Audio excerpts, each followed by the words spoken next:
मैं डॉक्टर हेमलता शर्मा, सहायक आचार्य संस्कृत, राजकीय स्नातकोत्तर महाविद्यालय बयाना। बच्चों, आज हम मंगलाचरण के विषय में अध्ययन करेंगे। मंगलाचरण किसे कहते हैं, क्यों किया जाता है अथवा यह कितने प्रकार का होता है, इस विषय में जानकारी प्राप्त करेंगे। मंगलाचरण किसी भी शुभ कार्य की निर्विघ्न परिसमाप्ति के लिए कार्य के प्रारंभ में मंगलाचरण का विधान भारतीय संस्कृति की एक पवित्र परंपरा है। यथा गृह प्रवेश, बालक के जन्म, नामकरण, मुंडन, विवाह आदि कार्य के प्रारंभ में जिस प्रकार गणेश वंदना की जाती है, क्योंकि गणेश जी को विघ्नहर्ता कहा गया है। तो जब हम ये कार्य करते हैं तो इसमें किसी प्रकार की विघ्न बाधा उपस्थित न हो, इसलिए हम विघ्नहर्ता गणेश जी की वंदना अथवा आराधना करते हैं। तो इसी प्रकार काव्य शास्त्रीय परंपरा अनुसार ग्रंथ लेखन में सर्वप्रथम कवि अथवा लेखक ग्रंथ की निर्विघ्न समाप्ति अर्थात बाधा रहित पूर्णता के लिए मंगलाचरण करते हैं। मंगलाचरण में वे अपने इष्ट देव अथवा आराध्य देव की आराधना करते हैं। मंगलाचरण रूप सिद्धांत को शास्त्रकार, भाष्यकार आदि सभी मानते हैं।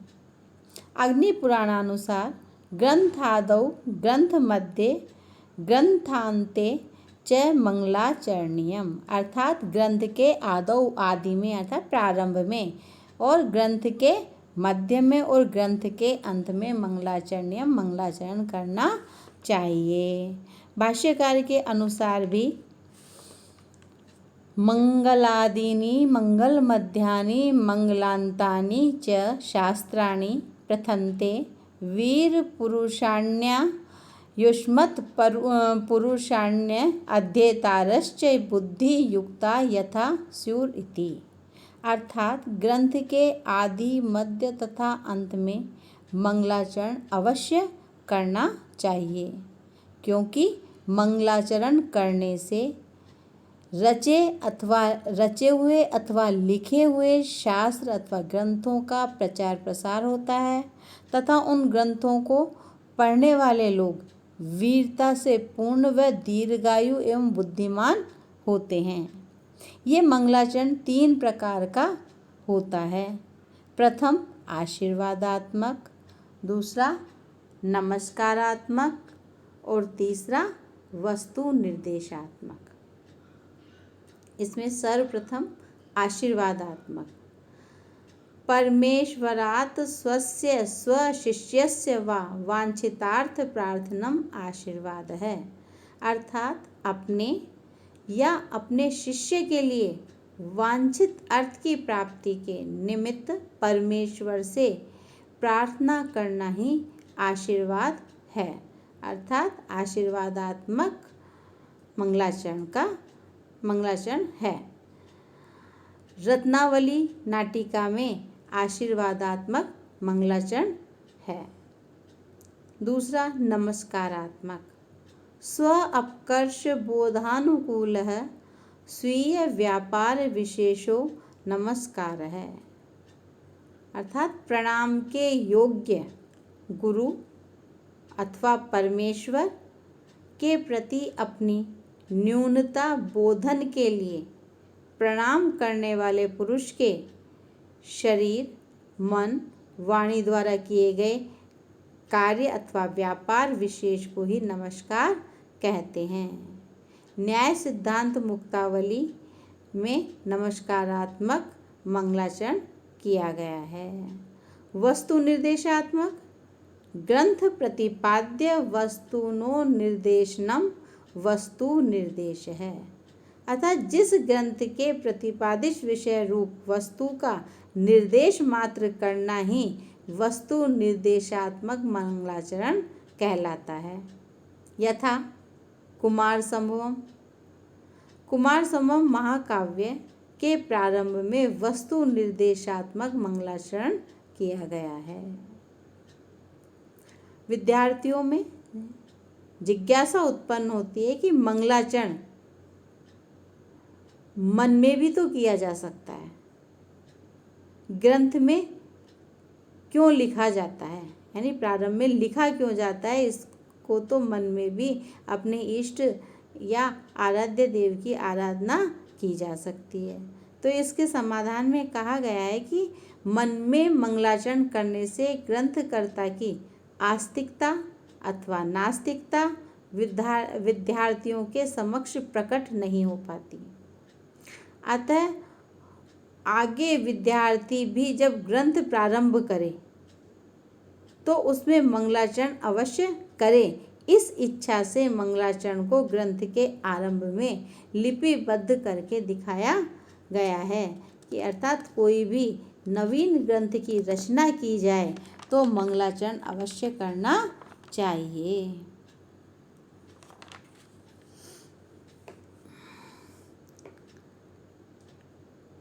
नांदी।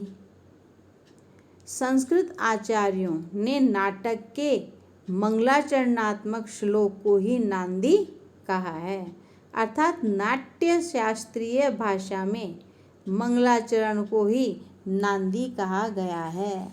नंदन्ति देवता यस्याम तस्मान आनंदी इति कीर्तिता, अर्थात जिसके कथन में देवता लोग प्रसन्न होते हैं उसे नांदी कहते हैं। इस प्रकार नाटक की निर्विघ्न समाप्ति के लिए सर्वप्रथम जो स्तुति की जाती है वह नांदी नाम से जानी जाती है अथवा कही जाती है। नाट्य प्रदीप के अनुसार नंदन्ति काव्यानि कवीन्द्र वर्गः कुशीलवः पारिषदाश्च सन्तः यस्मादलं सज्जन सिंधु हंसी तस्मादियं सा कथितेह नांदी। नांदी शब्द की व्युत्पत्ति नंद धातु से गीप प्रत्यय करने से होती है, जिसमें प्रशोदरादीनि यथोपदिष्टानि सूत्र के अनुसार धातु के आकार को वृद्धि होकर नांदी शब्द निष्पन्न होता है। अथवा नंदयति इति नंद है, पचाद्य अच नंद एव नांदः प्रज्ञादिभ्यश्चेत्यण नांदी नंदन्ति देवः अत्रेति नांदी, अर्थात देवता गण जिससे प्रसन्न होते हैं वह नांदी है। नांदी में देव द्विज नृप आदि की आशीर्वादात्मक स्तुति की जाती है। साहित्य दर्पणकार के अनुसार आशीर्वचन संयुक्ता स्तुतिर यस्मात् प्रयुज्यते देव द्विज नृपादीनां तस्मान् नांदी इति संगीता। नाट्य शास्त्र अनुसार आशीर्वाद और नमस्कार युक्त श्लोक को नांदी कहा जाता है, जिसमें उसके कथानक का भी संकेत प्राप्त होता है। यथा आशीर नमस्क्रिया रूपः श्लोकः काव्यार्थ सूचकः नांदी इति कथ्यते। अथवा देव द्विज नृपादीनाम आशीर्वचन पूर्विका नंदन्ति देवता यस्यां तस्मान् नांदी इति कीर्तिता। नाट्य शास्त्र के प्रथम अध्याय के अनुसार पूर्वं कृता मया नांदी आशीर्वचन संयुता अष्टांग पद संयुता प्रशस्ता वेद सम्मता सूत्रधारः पठेन् नांदीं मध्यमं स्वरम् आश्रित नांदी पदै द्वादशभिरष्टाभिर्वा अप्य अलंकृताम्। अर्थात नांदी में देव द्विज और नृप की स्तुति होनी चाहिए तथा काव्यार्थ की अर्थात कथा वस्तु की भी सूक्ष्म सूचना दी जानी चाहिए। नांदी आशीर्वादात्मक अथवा नमस्कारात्मक होनी चाहिए और सूत्रधार द्वारा नांदी पाठ मध्यम स्वर से नाटक के प्रारंभ में किया जाना चाहिए तथा नांदी में 8, 10 या 12 पदों का समावेश होना चाहिए। साथ ही मांगलिक शब्दों का प्रयोग भी होना चाहिए।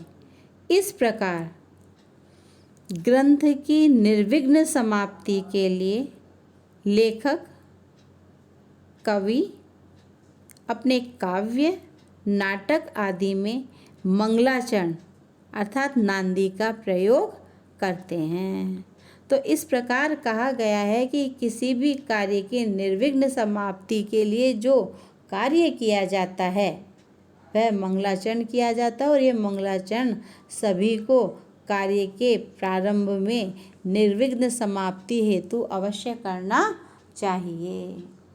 तो इसलिए सभी ग्रंथों में पूर्व में अर्थात ग्रंथ प्रारंभ में मंगलाचरण या नांदी पाठ अवश्य मिलता है। जैसे कि अभिज्ञान शाकुंतलम में प्रथम जो श्लोक है वह नांदी स्वरूप है अर्थात मंगलाचरण का है, जो कि नांदी पाठ के रूप में कहा जाता है। धन्यवाद।